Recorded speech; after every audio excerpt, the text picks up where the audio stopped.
भारत के इतिहास में एक ऐसा साम्राज्य जिसने मुगलों की नींद उड़ा दी, जिसने दक्षिण से उत्तर तक अपनी वीरता की परचम लहराया और जिसे मराठा साम्राज्य के नाम से दुनिया जानती है। और आज हम जानेंगे कि कैसे शिवाजी महाराज ने एक महान साम्राज्य की नींव रखी। शिवाजी महाराज का उदय 6 जून 1674 ईस्वी को रायगढ़ के किले में एक युवा राजा का राज्याभिषेक हुआ, लेकिन उसकी कहानी इससे पहले ही शुरू हो चुका था। शिवाजी का जन्म 1630 ईस्वी में शिवनेरी के किला में हुआ था और बचपन से ही वह स्वराज्य का सपना देख रहा था। मुगल साम्राज्य के खिलाफ संघर्ष। शिवाजी महाराज ने मुगल को छापामार युद्ध की नीति से मुगल को भयभीत किया।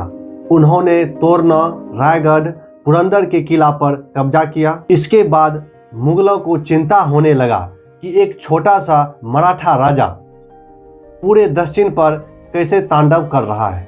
अफजल खां की वध। 1669 ईस्वी में आदिल शाह का सेनापति शिवाजी महाराज को धोखे से मारना चाहा, लेकिन शिवाजी महाराज पहले से तैयार था। उन्होंने बाघ नख से अफजल खां की हत्या की और प्रतापगढ़ की लड़ाई पर विजय प्राप्त किया और यह जीत मराठा साम्राज्य का टर्निंग पॉइंट था। मराठा साम्राज्य का विस्तार। शिवाजी महाराज ने सिर्फ सेना को ही नहीं मजबूत किया, बल्कि आधुनिक भारत का पहला नौसेना भी बनाया।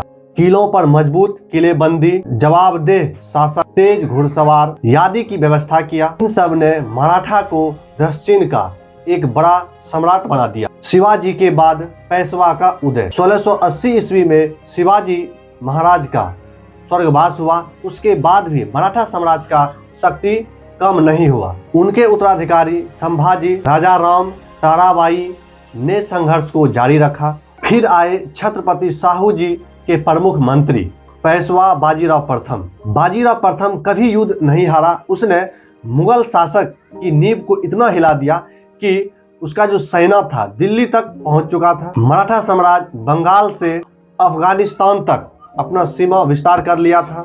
पानीपत की लड़ाई और मराठा साम्राज्य का अंत। 1761 ईस्वी में पानीपत की तीसरी लड़ाई में मराठों को अफगान से भारी नुकसान सहना पड़ा। हालांकि मराठा साम्राज्य को पूरी तरह खत्म नहीं कर पाए, लेकिन उसका विस्तार धीमा हो चुका था। शिवाजी महाराज और पेशवा की वीरता ने भारत को स्वराज, साहस और संगठन की अनोखी शक्ति प्रदान की। मराठा साम्राज्य सिर्फ एक शक्ति नहीं थी। जय भवानी, जय शिवाजी।